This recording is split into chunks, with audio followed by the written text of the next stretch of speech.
Pen paper ఉందా? నేను చెప్తాను, కొన్ని విషయాలు రాసుకోండి.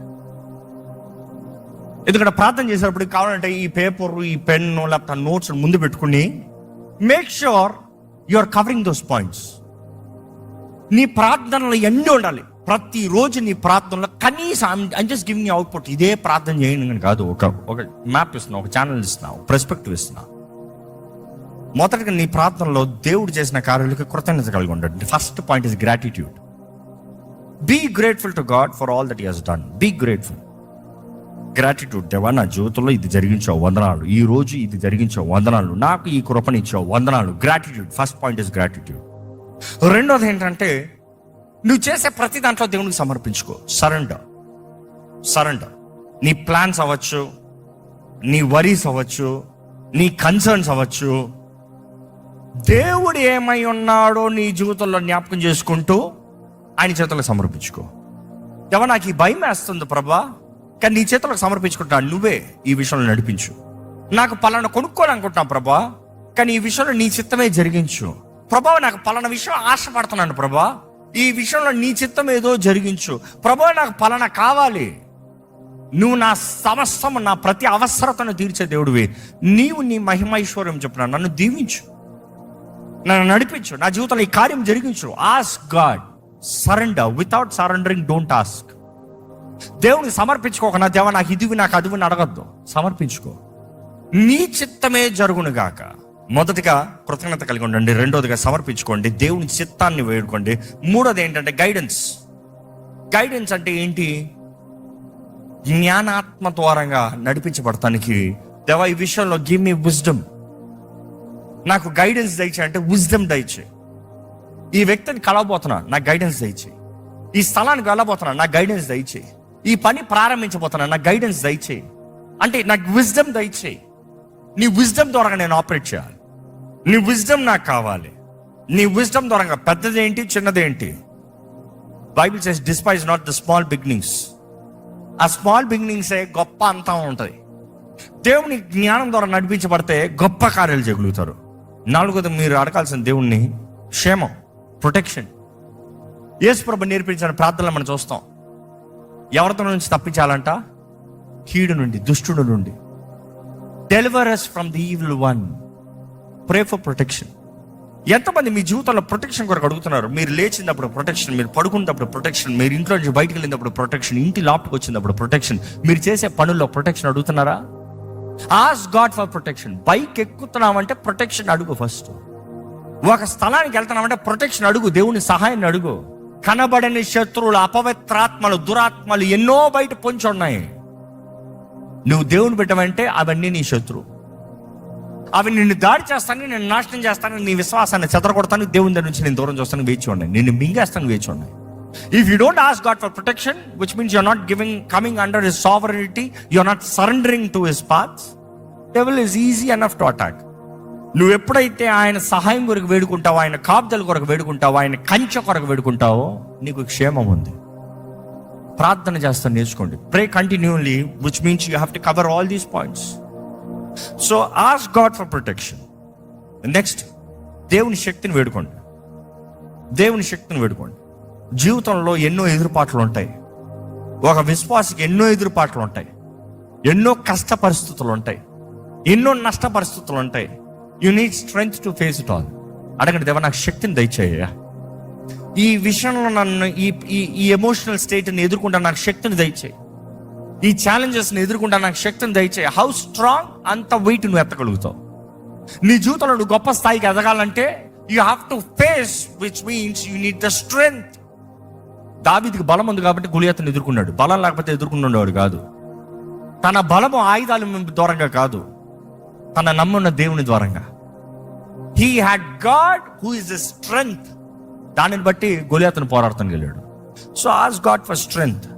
నెక్స్ట్, నీ ప్రార్థనలో ఫర్గివ్నెస్ ఉండాలి. మా అపరాధస్తులు మేము క్షమించిన ప్రకారము మా అపరాధములు క్షమించు. అంటే you forgive, then you are forgiven.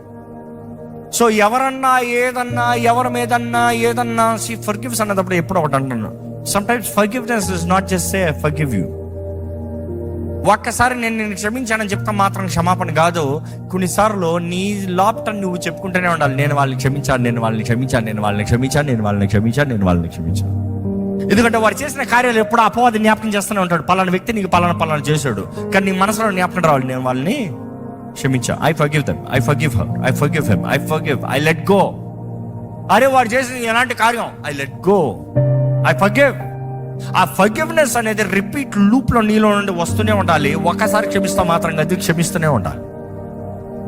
In fact యేసు ప్రభు దగ్గర అడుగుతున్నారు శిష్యులు, ఎన్నిసార్లు క్షమించాలి మా సహోదరుని? లెక్కలు పెట్టుకుంటానికి రెడీగా ఉన్నారు.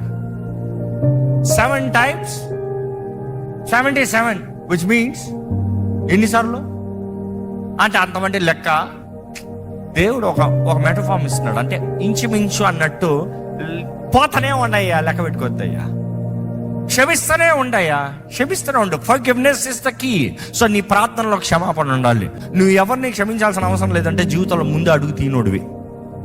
Let's be true. నేను ఎవరికి క్షమిస్తానికి అవసరం లేదంటే నువ్వు జీవితంలో ముందు అడుగు తీనోడివి. నువ్వు జీవితంలో ముందు అడుగు తీసినప్పుడు ఎప్పుడు ఎవడో ఒకడు అఫెండ్ అవుతాడు. అఫెండ్ అయినోడిని నువ్వు క్షమించాలి. అర్థమవుతుందా? నువ్వు ఏదైనా గొప్ప కార్యం చేస్తున్నావు అంటే నిన్ను చూసి తిట్టేవాడు, ఏడిచేవాడు, ఏదో ఒకటి ఉంటాడు, మురిగేవాడు. ఫర్గివ్. నీ జీవితంలో మంచి కార్యం చేసేటప్పుడు ఎప్పుడు ఎవడో ఒకటి ఏడుస్తాడు. ఫర్గివ్. అనేకసార్లు ముఖమొహం తెలియని వాళ్ళు ఏడుస్తారు, పక్క వాళ్ళు ఇంకా ఎక్కువ ఏడుస్తారు, అందులో నీ ఇంటోళ్ళు ఏడుస్తారు, జాగ్రత్త. But then forgive, because there is power in forgiveness. అందరూ క్షమించలేరు. కొట్టేది అందరూ కొట్టచ్చు, తిట్టేది అందరూ తిట్టచ్చు, క్షమించేది అందరూ క్షమించలేరు. ఒకడికి బలం ఉందని చూపించేదే క్షమాపణలో. వాడు ఎంత మురిగినా కూడా నేను క్షమిస్తున్నాడు రా అంటాం. నెక్స్ట్ మీరు ప్రార్థనలు ఎప్పుడు జ్ఞాపకం చేసుకోవాల్సింది ఏంటంటే ప్రొవిజన్. దేవుని ప్రొవిజన్ అడగండి. ప్రొవిజన్. మా అనుదిన ఆహారము నేడు మాకు దయచేయి. ప్రొవిజన్ అడగండి. Lord give me provision. నీ బట్ట ఏంటి, నీ ముద్ద ఏంటి? అందుకని యేసు ప్రభు ద మినిమంలోకి వచ్చాడు. అంటే ఆహారాన్ని మాత్రం అడుగని చెప్పట్లేదు యేసు ప్రభు. రోడ్లో దిక్కుమాలినోడు ఒకడు ఉంటే, అడుక్కునోడు ఒకడు ఉంటే ఏమడుగుతాడు చెప్పు? లీస్ట్. ఎప్పుడు చూడలేదా? ఫస్ట్ డబ్బు అని చూపిస్తాడు. నువ్వు డబ్బులు లేవని చెప్పు, ఏమంటాడు చెప్పు? ఓవా ఆకలేస్తా. సో యేసు ప్రభు చెప్పింది కనీసం నువ్వు అడగాల్సింది ఎప్పుడు? కనీసంతో కూడా అడుగు. ఆనందిన ఆహారం నేడు మాకు దయచేయి. Give us the bread, give us the food, no matter what it is. చిన్నదేంటి పెద్దదేంటి అన్ని దేవుణ్ణి అడుగు, ఏది వదలదు. ఇందాక ప్రార్థనలు ఎన్ని అడిగారు దేవుణ్ణి? ఏమి అడిగారు దేవుణ్ణి? అసలు ఏమైనా అడిగారా? we don't ask, so ask. బైబిల్లో ఉంటుంది, యేసు ప్రభు అంటాడు మీరు అడుగుతలేదు కాబట్టి మీరు పొందుకుంటలేదు. అంటే asking is a key. Because you don't ask, you don't receive. Ask and it shall be given unto you. Seek and you shall find. Knock and the door shall be opened. అడుగు. అడిగిన ప్రతి ఒక్కడికి అనుగ్రహించబడుతుంది, ఇవ్వబడుతుంది. Bible is very clear. So ask God, not little, not only the main things. Ask for everything. Ask for everything. బైబిల్లో చూసినప్పుడు అండి, దేవుని దగ్గరకు వచ్చినప్పుడు ప్రార్థనలో we also need to make sure we value God given relationships. దేవుడు ఇచ్చిన సంబంధాలని విలువగించాలి. దేవుడు నీ జీవితంలో ఇచ్చిన వ్యక్తులని, నీ కుటుంబం అవచ్చు, నీ తల్లిదండ్రులు అవచ్చు, నీ బంధుమిత్రులు అవచ్చు, నీ భార్య, నీ భర్త. చాలా మంది భార్య భర్త కొరకు ఒకరి కొరకు ఒకరు ప్రార్థన చేయరంట. వాళ్ళ కొరకు వారు ప్రార్థన చేసుకుంటారంటే ఇతరుల కొరకు ప్రార్థన చేయరంట. సగం బాడీ బలం అయ్యి సగం బాడీ వీక్ అవుతే ఎలాగుంటుంది? సరే ఇలా చెప్తాం, లెఫ్ట్ కాల్ వీక్ అయింది, రైట్ కాల్ స్ట్రాంగ్ ఉంది, పరిగెత్తావా? పరిగెత్తాలన్నా ఏం చేస్తావు? ఎగిరి నడుస్తావు. పడ్డావు అనుకో, ఎవడికి దెబ్బ? మొత్తం దేహానికి దెబ్బ. Pray for your strength, pray for your relationships. దేవుడు నీకు ఇచ్చిన వ్యక్తులు, నీ కుటుంబము, నీ బిడ్డలు, నీ తల్లిదండ్రులు, నీ partner. Pray for your boss, pray for your servants, pray for your workers, pray for your businesses, pray for the people who work for you. ఒక వ్యక్తి ద్వారంగా నీకు దేవుడు దయ చూపించాలని నువ్వు ఆశపడితే ప్రార్థన చేయ వ్యక్తి కొరకు. ఇదిగో ప్రభా, నేను పలానా స్థలానికి వెళ్తున్నాను, పలానా వ్యక్తిని కలుగుతున్నాను, ఆ వ్యక్తిని చూడు ప్రభా, ఆ వ్యక్తి ద్వారా నాకు దయ పుట్టించి ప్రభా, కనీసం ఒక మాట చెప్పు. వెళ్ళి ఆ వ్యక్తి సరిగి లేడు అంటే దేవుని దయ వేడుకో, మనుషుల ద్వారానే చూపిస్తాడు దేవుని దయ అనేక సార్లు.